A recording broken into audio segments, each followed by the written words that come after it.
Now more than ever, we must challenge the world to act. Each child has the right to be protected from any form of violence, abuse or neglect, and to enjoy all rights without any discrimination.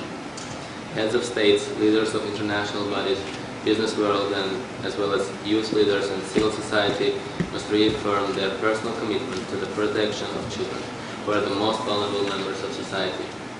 These leaders are in a unique position to influence opinions and actions in their home countries and regions, to build bridges between countries, regions, and cultures with a common goal of protecting the world's children from all forms of victimization and exploitation.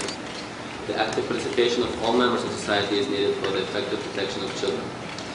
Effective legislation and law enforcement prevents formation of the environment in which they can easily target and victimize children. Emerging technologies and information networks require that legislation is kept abreast of such technologies and developments in order to counter newly developed threats. The vigilance and activism of individual citizens, youth, and civil societies is equally important. Civil societies can play a significant role in educating all members of the community about their shared responsibilities.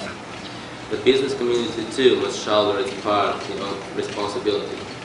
The companies which develop and market new technologies must be responsible for preventing abuse of financial information networks. Corporate responsibility demands that commercial innovations do not contribute to facilitating exploitation of children. Parents, educators, healthcare professionals, social workers, media professionals, religious leaders, and others who touch the lives of children every day should make an effort to be fully informed, take notice of early signs of abuse, and to fulfill their obligation, protect their children from any form of violence, abuse, or neglect. Children must also assume responsibility for protecting other children, especially those younger or more vulnerable. To remain silent in the face of evil is not a virtue, and young people must come forward when they become aware of possible exploitation of others. As we see from the reports presented on the item, despite the progress made in the sphere of promoting the rights of the children, the world still faces several obstacles and challenges, which includes children being used in the armed conflicts, challenges for the girls to access their education, loss of parents during the conflicts, and others. To maintain and further enhance the progress, vigorous efforts are still needed. Explicit legal ban on all forms of violence against children needs to be scaled up, which will allow children to benefit from legal protection from all forms of violence in all settings. It's the year of 2011, and we as the global youth have made another step in our dedication to achieve the Millennium Development Goals.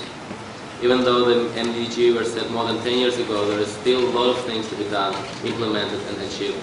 Only together, hand in hand, we can achieve those goals and make the world a better place to live.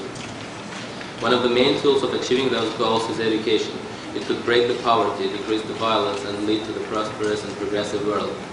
By increasing the literacy of children throughout the world, we could achieve many successful results.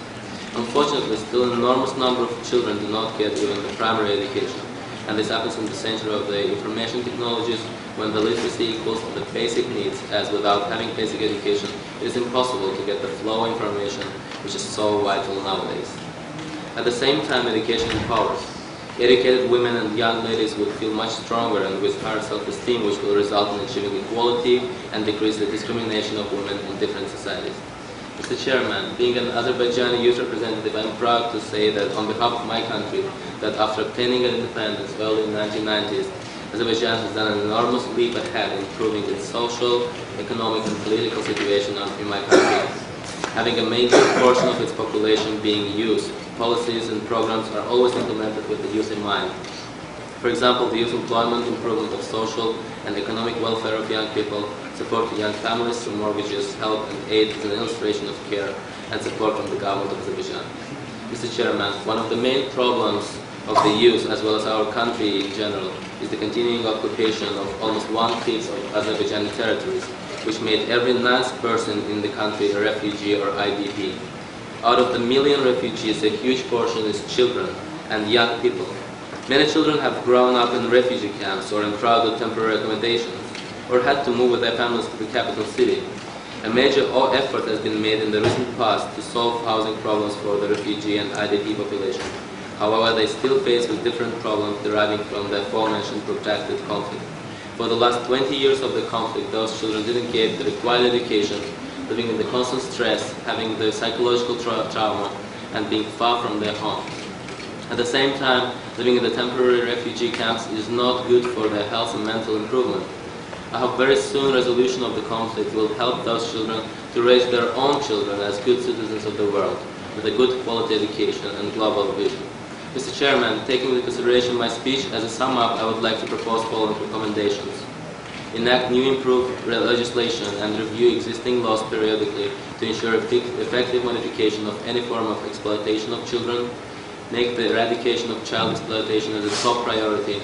Join together in a global campaign to build greater awareness and to stimulate concerted action to protect the world's children.